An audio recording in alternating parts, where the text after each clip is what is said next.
اگر میں اس گفتگو کو معنون کر دوں کسی عنوان سے تو آج کے بیان کا عنوان ہے اسلام میں عورت کا مقام.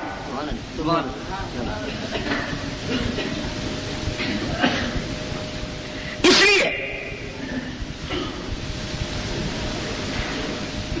کہ دائیں بائیں سے ہونے والے پراپگنڈے میں خاص طور پر مغربی تعلیمی اداروں نے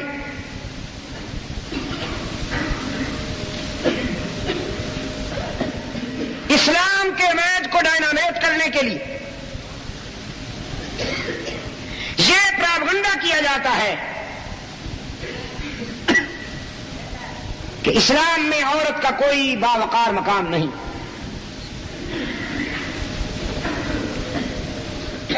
میں پوری ذمہ داری کے ساتھ یہ بات کہتا ہوں کہ اس مظلوم جنس کو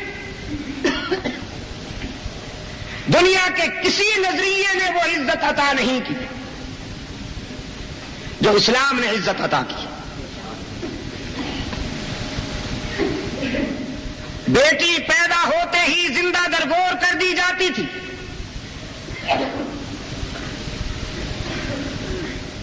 اسلام نے صرف اس کو زندگی کا حق ہی نہیں دیا بلکہ یہ مقام عطا کیا کہ بیٹی کے احترام میں فرط شفقت میں خود اسلام کا قائد اعظم امام الانبیاء والمرسلین رحمت للعالمین صلی اللہ علیہ وسلم کھڑے ہو جاتے تھے. رسول اللہ صلی اللہ علیہ وسلم نے فرمایا بیٹی سوختنی بھی نہیں ہے فروختنی بھی نہیں ہے, نہ یہ زندہ درگور کرنے کے قابل ہے, نہ یہ منڈی کا مال ہے کہ اس کی بولی لگائی جائے اور اس کو بیچا جائے. بیٹی قابل احترام ہے اور قابل رحم ہے. سرکار دو عالم صلی اللہ علیہ وسلم نے فرمایا جس باپ کو اللہ نے 2 بیٹیاں دی ہوں وہ ان کا اچھا نام رکھے, انہیں تعلیم و تربیت دے اور جب وہ بالغ ہو جائیں تو انہیں اپنے اپنے گھروں میں آباد کر دے. رحمت عالم صلی اللہ علیہ وسلم نے فرمایا جس باپ نے اپنی 2 بیٹیوں کے ساتھ یہ حسن سلوک کیا ہو اس کو بتا دو کہ حشر میں وہ میرے اتنا قریب ہوگا جتنی یہ 2 انگلیاں ایک دوسرے کے قریب ہیں.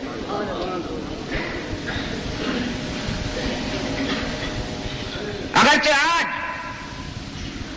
میرے سامعین میں میری مائیں بہنیں اور میری بیٹیاں نہیں ہیں لیکن میرے بیٹیوں کے بھائی تو ہیں, میری بہنوں کے بھائی تو ہیں, میری بیٹیوں کے باپ تو بیٹھے. میں ان کی وساطت اور کیسٹوں کی وساطت اپنی بہنوں اور بیٹیوں کو بتانا چاہتا ہوں کہ مغرب نے عورت کو کھلونا بنایا ہے, عورت کی تصویر کو بزنس پوائنٹ پر رکھا ہے, لیکن اسلام نے عورت کو وہ مقام عطا کیا ہے کہ جنت کی حوریں بھی اس کی عفت کا مقابلہ نہیں کر سکتی.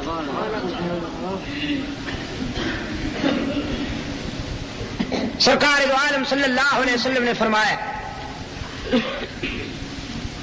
عورت کی زندگی کے 4 مرحلے, یہ بیٹی ہے, یہ بہن ہے, یہ بیوی ہے اور یہ ماں. عورت بیٹی ہوتی ہے، بہن ہوتی ہے، بیوی ہوتی ہے اور ماں ہوتی ہے، عورت ڈانسر نہیں ہوتی۔ اور خدا نخواستہ جب کوئی عورت ڈانسر ہو جائے تو وہ عورت نہیں رہتی، وہ غلاظت کا مجسمہ رہ جاتی ہے، وہ بدبو کی بوری رہ جاتی ہے، وہ گندگی کا ٹینک رہ جاتی ہے۔ رحمت عالم صلی اللہ علیہ وسلم نے فرمایا عورت جب بیٹی ہے تو اس کے سر پہ عفت کا دوپٹہ ہے، عورت جب بہن ہے تو اس کے سر پہ عصمت کی چادر ہے، عورت جب بیوی ہے اس کے جذبات میں وفا کی بلندیاں ہیں، عورت جب ماں بنتی ہے تو اس کے قدموں میں جنت ہوتی ہے۔ لیکن یہ میں مانتا ہوں کہ اسلام عورت کو چراغ خانہ دیکھنا چاہتا ہے، شمع محفل نہیں دیکھنا چاہتا۔ اگر کوئی یہ سوچتا ہے کہ وہ اسلام سے یہ گنجائش نکالے کہ عورت کو شمع محفل بنایا جائے، یہ ہرگز نہیں ہوگا۔ میرے عزیز دوست، تاریخ نے یہ اعزاز بھی عورت کو بخشا ہے کہ سب سے پہلے رسول اللہ صلی اللہ علیہ وسلم کی زبان سے وحی کی آواز سننے والی ایک عورت،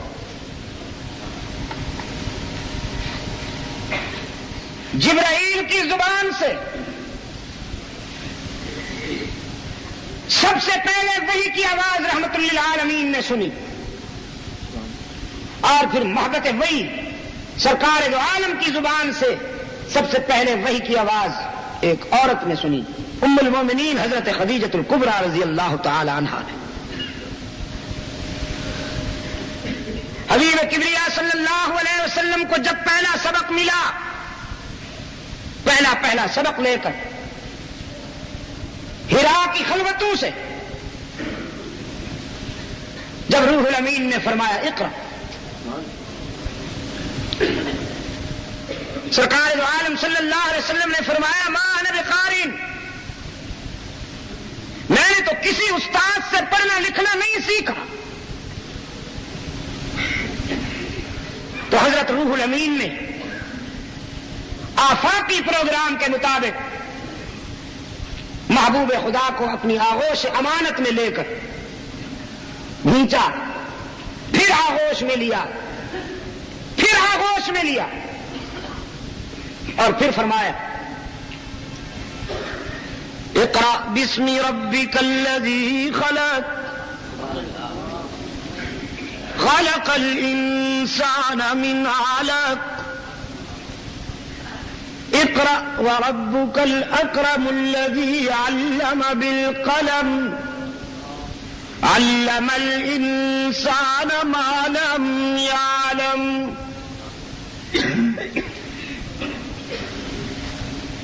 اب سرکار دو عالم صلی اللہ علیہ وسلم نے بھی پڑھنا شروع فرما دیا۔ یہ آغوش میں لینا جو تھا اسی میں وہ بات ہو گئی جس کے متعلق ایک اور مقام پہ قرآن کریم میں ارشاد ہوا وَلَقَدْ أَوْحَيْنَا إِلَيْكَ رُوحًا مِّنْ أَمْرِنَا مَا كُنْتَ تَدْرِي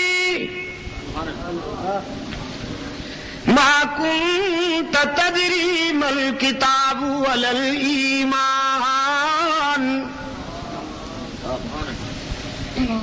وَلَكِنْ جَعَلْنَاهُ نُورًا نَهْدِي بِهِ مَن نَّشَاءُ مِنْ عِبَادِنَا وَإِنَّكَ لَتَهْدِي إِلَى صِرَاطٍ مُسْتَقِيمٍ۔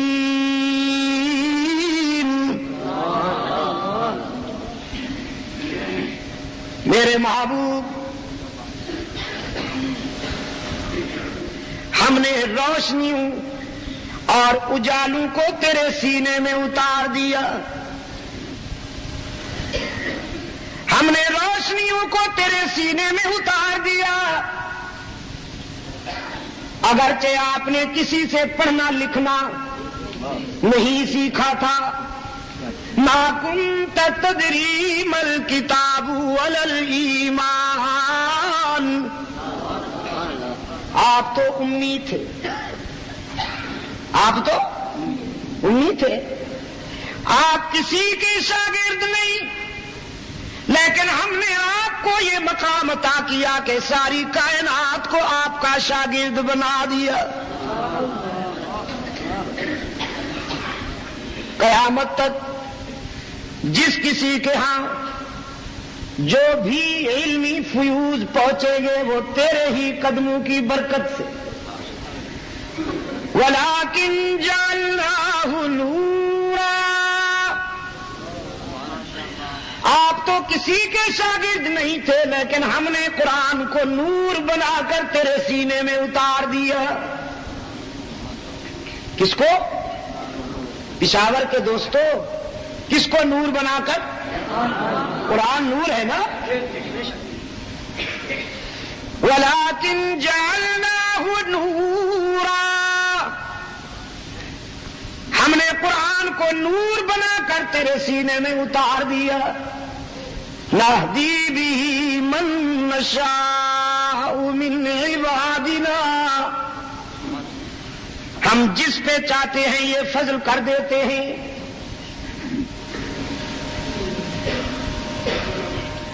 قرآن کریم میں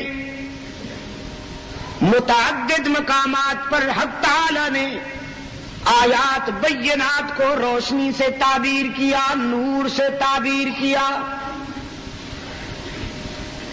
لَقَدْ جَاءَكُم مِّنَ اللَّهِ نُورٌ وَكِتَابٌ مُّبِينٌ وَلَٰكِن جَعَلْنَاهُ نُورًا. اسی کی تعبیر ہے. لَقَدْ جَاءَكُم مِّنَ اللَّهِ نُورٌ وَكِتَابٌ مُّبِينٌ. بات تو ہو رہی ہے قرآن کی, لیکن اجمی فنکاروں کو داد دیجئے, چور بازاری کے کتنے نفیس ماہر ہیں. انہوں نے اس تعبیر سے سرکار دو عالم صلی اللہ علیہ وسلم کی انسانیت و بشریت کا انکار کر دیا. حالانکہ بات کتاب اللہ کی ہو رہی ہے. میرے عزیز دوستو, رحمت عالم صلی اللہ علیہ وسلم نے پڑھنا شروع فرمایا, لیکن پڑھنے میں ذرا تیزی تھی, زبان میں ذرا تیزی تھی. حق تعالی نے فرمایا لا تحرک به لسانک لتعجل به. لا تحرک به لسانک لتعجل به. محبوبم, زبان جلدی کیوں چلاتے ہیں آپ, تیزی کیوں کرتے ہیں؟ خداوندہ کوئی جملہ, کوئی لفظ, کوئی حرف رہ نہ جائے. روح الامین کی زبان سے قرآنی آیات کو اپنے حافظے میں محفوظ کرنے کے لیے جلدی پڑھتا ہوں. حق تعالی نے فرمایا ان علینا جمعہ وقرآنا فَإِذَا قَرَأْنَاهُ فَاتَّبِعْ قُرْآنَهُ ثُمَّ إِنَّ عَلَيْنَا بَيَانَهُ. یہ کیسے ہو سکتا ہے کہ کوئی جملہ, کوئی لفظ, کوئی حرف چھوٹ جائے؟ میرے محبوب, قرآن کو آپ کے دل میں اتارنا بھی ہماری ذمہ داری, پھر آپ کی زبان سے جاری کروانا بھی ہماری ذمہ داری, اور پھر قرآن کے مفاہیم و معانی اور حکمت و بلاغت کے ساتھ آپ کی زبان سے بیان کروانا بھی ہماری ذمہ داری. پہلا پہلا سبق لے کر حرا کا خلوت نشین امام الانبیاء والمرسلین خاتم النبیین والمعصومین گھر تشریف لائے ہیں اور اپنی رفیقہ حیات سے فرماتے ہیں انی خشیت علی نفسی، خدیجہ مجھے تو جان کی فکر ہے، ہیبت تھی، روب تھا وحی کا، سرکار دو عالم صلی اللہ علیہ وسلم کے جسم پر سنسنی طاری تھی، پسینہ آیا ہوا تھا، فرمایا زملونی زملونی زملونی، مجھ پہ کمبل ڈال دو، مجھ پہ کمبل ڈال دو، مجھ پہ چادر ڈال دو۔ دنیا کی وہ خوش نصیب خاتون، دنیا کی وہ خوش نصیب خاتون جس کی بیوگی یوں آباد ہوئی کہ کسی کی دوشیزگی بھی اتنی آباد نہ ہو سکے، چادر لائی ہے، رحمت عالم صلی اللہ علیہ وسلم پہ کمبل ڈالا، سرہانے بیٹھ گئی، فرمایا کلا واللہ لا یخزیک اللہ ابدا انک لتصل الرحم وتحمل الکل وتکسب المعدوم وتقری الضعیف وتعین علی نوائب الحق۔ مجھے اللہ کی قسم، او میرے سرتاج اللہ کے محبوب، آپ گھبراتے کیوں ہیں؟ آپ جانتے ہیں کہ آپ کا وارث کون ہے، ناممکن ہے کہ آپ کو کوئی نقصان پہنچ جائے، مجھے اس کی جلالت کی قسم کہ خدا آپ کو کبھی نقصان نہیں پہنچنے دیں گے، کیونکہ آپ صلہ رحمی کرنے والے ہیں، آپ توڑنے والوں سے جوڑنے والے ہیں۔ صلہ رحمی کے کیا معنی ہے؟ توڑنے والوں سے جوڑنا، جوڑنے والوں سے جوڑنا نا، جو آپ سے توڑے آپ ان کے ساتھ جوڑیں، یہ صلہ رحمی ہے۔ آپ توڑنے والوں سے جوڑنے والے ہیں، آپ لوگوں کے دکھوں میں ساتھ دینے والے ہیں، لوگوں کی گمشدہ چیزیں ان تک پہنچانے والے ہیں، آپ مہمان نواز ہیں اور حق و صداقت کا پرچم بلند کرنے والے ہیں، تو ایسے اخلاق والے کبھی نقصان نہیں اٹھایا کرتے۔ رحمت عالم صلی اللہ علیہ وسلم فرمایا کرتے تھے، خدیجہ کے یہ جملے اس دکھوں کے زمانہ میں، خدیجہ کے یہ جملے میری ڈھارس بندھاتے تھے، میری حوصلہ افزائی کرتے تھے۔ ساری دنیا بھی اگر دوست بن کر میرا ساتھ دیتی تو میرے دل کو اتنی تسلی نہ ہوتی جتنا خدیجۃ الکبریٰ کے ان جملوں سے میرا دل مطمئن ہو جایا کرتا تھا، تسلی ہو جایا کرتی تھی، ڈھارس بندھ جاتی تھی۔ سب سے پہلے رسول اللہ صلی اللہ علیہ وسلم کی زبان سے وحی کی آواز سننے والی بھی ایک عورت، صرف سنا نہیں اپنایا بھی، اسے ایکسپٹ کیا۔ رسول کے موقف پر سب سے پہلے ایمان لانے والی بھی ایک عورت، اور پھر رسول اللہ کی آن پر سب سے پہلے جان دینے والی بھی ایک عورت، سب سے پہلی شہید، شارع شہادت کا سنگ بنیاد حضرت سمیہ رضی اللہ تعالی عنہا، جنہیں دنیا کفر کے آدم خوروں نے پکڑ کر رسیوں سے جکڑ دیا اور دونوں پاؤں دو جانوروں کے ساتھ باندھ دیے،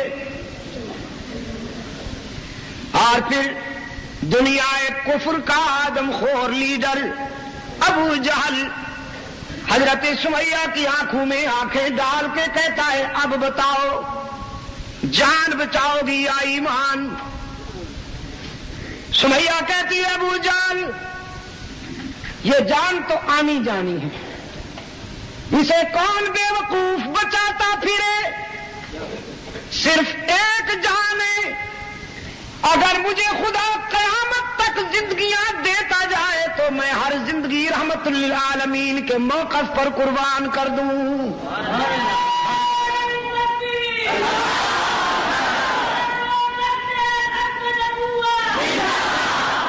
جان دے دوں گی لیکن رحمت للعالمین کا دامن نہیں چھوڑوں گی۔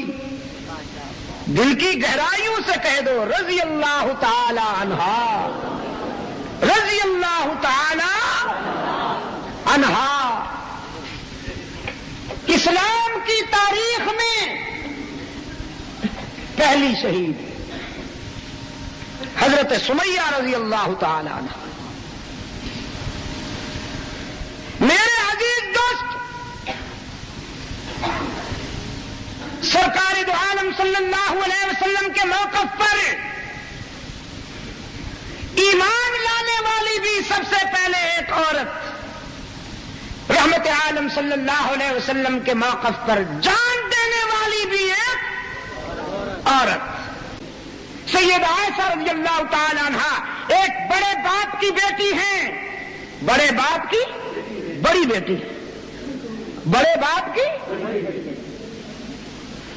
کبھی کبھی حضرت صدیق اکبر رضی اللہ تعالیٰ عنہ جب حضرت عائشہ تشریف لاتی تھی تو کھڑے ہو جاتے تھے۔ حضرت عائشہ صدیقہ رضی اللہ تعالیٰ عنہ فرمانے لگی ابا جان آپ مجھے شرمندہ کرتے ہیں، آپ میرے لیے کھڑے ہو جاتے ہیں۔ فرمانے لگے بیٹی اس لیے کھڑا ہو جاتا ہوں کہ تو میری ماں بھی تو ہے۔ اور حضرت عائشہ رضی اللہ تعالیٰ عنہ حیران ہوئی، فرمانے لگی ماں ہوں؟ حضرت صدیق اکبر نے فرمایا ہاں میری بیٹی کی حیثیت سے تو تو میری بیٹی ہے، لیکن میرے آقا کی اہلیہ کی حیثیت سے تو تو میری ماں ہے نا، تو میں اس لیے کھڑا ہو جاتا ہوں کہ تو رحمت للعالمین کی آبرو ہے۔ بڑے باپ کی بڑی بیٹی ہے اور عظیم شوہر کی عظیم بیوی ہے۔ 2210 حدیثیں حضرت عائشہ رضی اللہ تعالی عنہا کے ذریعے امت تک پہنچی ہیں۔ سب سے پہلے قرآن کی حافظہ ہے اور تمہیں سب سے پہلے قرآن کو حفظ کرنے والی حضرت عائشہ صدیقہ ہے۔ ہزاروں صحابہ کی استاد ہیں اور شریعت محمدی کا نصف سے زیادہ حصہ حضرت عائشہ کے ذریعے امت تک پہنچا رضی اللہ تعالی عنہا۔ اگر اسلامی انقلاب نے ابو بکر و عمر، عثمان و علی، طلحہ و زبیر، خالد و معاویہ،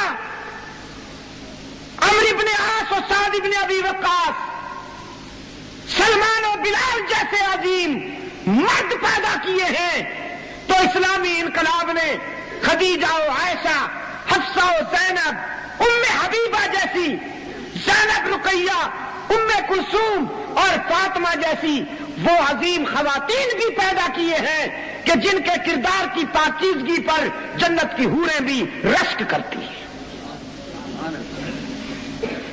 میری ماں اور میری بہنوں اور میری عزیز بیٹیوں، بے شک اسلام نے آپ کو چراغ خانہ بنایا ہے، لیکن آپ انسانی گلشن کی نرسری کی تعمیر کر رہی ہیں۔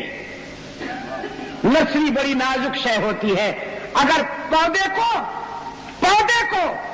ابتدائی مراحل میں بیماری لگ جائے تو وہ تناور درخت نہیں بن سکتا۔ آپ کے گود میں انسان کی نرسری تیار ہوتی ہے، بچے آپ کی گود میں تربیت حاصل کرتے ہیں، اگر انہیں بچپن میں بیماریاں لگ جائیں تو وہ مثالی انسان کبھی نہیں بن سکتے۔ میرے عزیز دوستو، یہ بالکل غلط ہے کہ اسلام نے عورت کو غلام بنایا ہے۔ آج ایک بات کہہ دیتا ہوں چاہے آپ ناراض ہوں، یہ اس لیے کہہ رہا ہوں کہ کل سے ہو سکتا ہے معاملہ بدل جائے۔ میری مائیں بہنیں اور بیٹیاں سن لیں، ان کا خیال یہ ہے کہ اسلام نے ہمیں کچن میں دھکیل دیا. خدا کی قسم شریعت مصطفی کے مطالعے کے بعد یہ بات کہہ رہا ہوں کہ اگر کوئی عورت یہ کہے کہ میں کچن میں نہیں جانا چاہتی، میں کھانا نہیں پکانا چاہتی، تو اسلام آپ کو مجبور نہیں کرتا. اسلام خاوند کو حکم دیتا ہے کہ تم اپنے کھانے تیار کرنے کے لیے خادمہ کا انتظام کرو. بیوی کے فرائض میں یہ بات شامل نہیں ہے کہ وہ گھر کا کھانا تیار کرے. میں دعا کرتا ہوں کہ یہ ایسا نہ ہو کہ کل سے کہیں مجھے بھی کھانا نہ ملے. لیکن مسئلہ یہی ہے، مسئلہ یہی ہے، وہ ہمارا کچن میں پورا دن گزار دیتی ہیں بیچاریاں. چائے بنانے میں ذرا دیر ہو جائے تو حضرت کا جلال رکتا نہیں. مہمان بیٹھک میں بیٹھے ہوئے ہیں اور تو یہاں بیٹھی نخرے کر رہی ہے. ہاں وہ اگر اٹھ کے کہہ دے کہ مجھے کملی والے کی شریعت نے اس بات کے لیے پابند نہیں کیا، زیادہ تکلیف ہوتی ہے تو یہ بیٹھ رہی ہوں، میں نماز پڑھوں گی، قرآن پڑھوں گی، تم اپنا کام خود کرو، پھر پتہ چلے گا. اسلام عورت کو پابند نہیں کرتا کہ وہ بچے کو دودھ پلائے. سنیے، اگر اس کی صحت اجازت نہیں دیتی یا کسی بھی وجہ سے وہ بچے کو دودھ پلانے سے انکار کر دیتی ہے، اسلام اس کو مجبور نہیں کرتا. اسلام خاوند سے کہتا ہے کہ اپنے بچے کے لیے دائیا کا انتظام کر، بیوی کو مجبور نہیں کرتا. یہ باتیں نہیں بتائی گئی جس کی وجہ سے کمپلیکس فیلنگز میں مبتلا ہوئی ہیں دور حاضر کی خواتین کہ شاید اسلام ہمیں مقید کرنا چاہتا ہے. بے شک اسلام شمشیر بکف ہو کر عورت کو میدان جہاد میں نہیں بھیجتا، لیکن اجر جو ہے اللہ کی طرف سے جب مرتب ہوتا ہے تو وہ بتا دینا چاہتا ہوں. ایک عورت کا خاوند میدان جہاد میں لڑ رہا ہے اور وہ اس کی بیوی اپنے گھر میں بیٹھ کر اپنے خاوند کی آبرو کی بھی حفاظت کرتی ہے، بچوں کی بھی حفاظت کرتی ہے، اس کے مال کی بھی حفاظت کرتی ہے اور خدا کے حقوق بھی ادا کرتی ہے. جب وہ مسلح اٹھا کر اپنے گھر کے ایک گوشے میں سر بسجود ہوتی ہے، خدا کی قسم اللہ جو اجر مجاہد کو میدان جہاد میں عطا کرے گا وہی اجر اس خاتون کو گھر کی چار دیواری میں عطا کرے گا.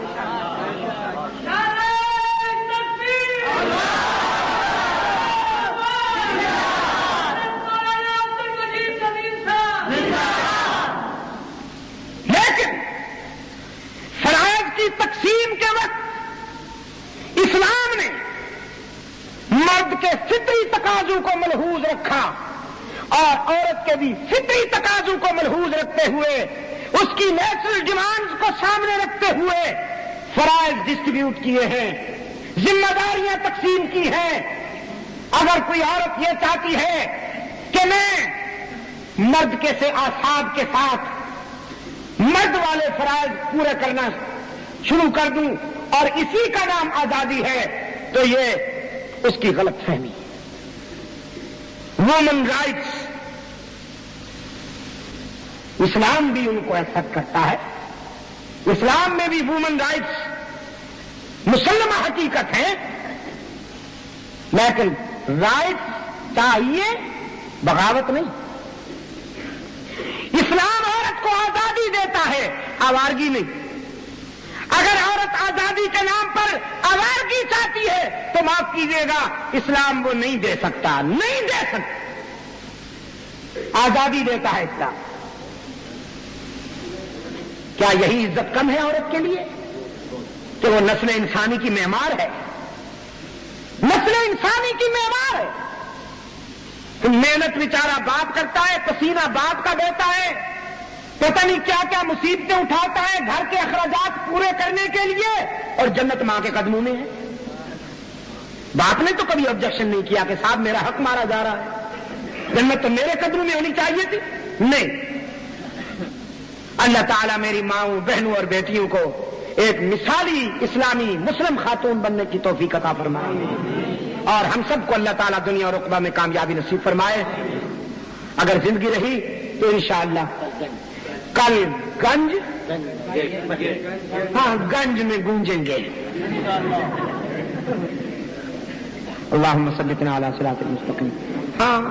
بہرحال یہ توحید اور رسالت کانفرنس کراچی کی لاکھوں کے اجتماع میں ہونے والا میرا ایک محبوب بیان ہے.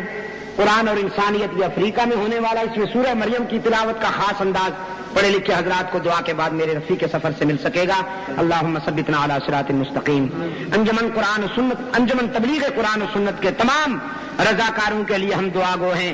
اللہ تعالیٰ ان کو مزید توفیق عطا فرمائے جن کی محنتوں سے اشاعت توحید و سنت کا یہ کام ہو رہا ہے. اور آپ سب حضرات کے لیے بھی میں دعا گو ہوں. اللہ آپ سب کو دونوں جہان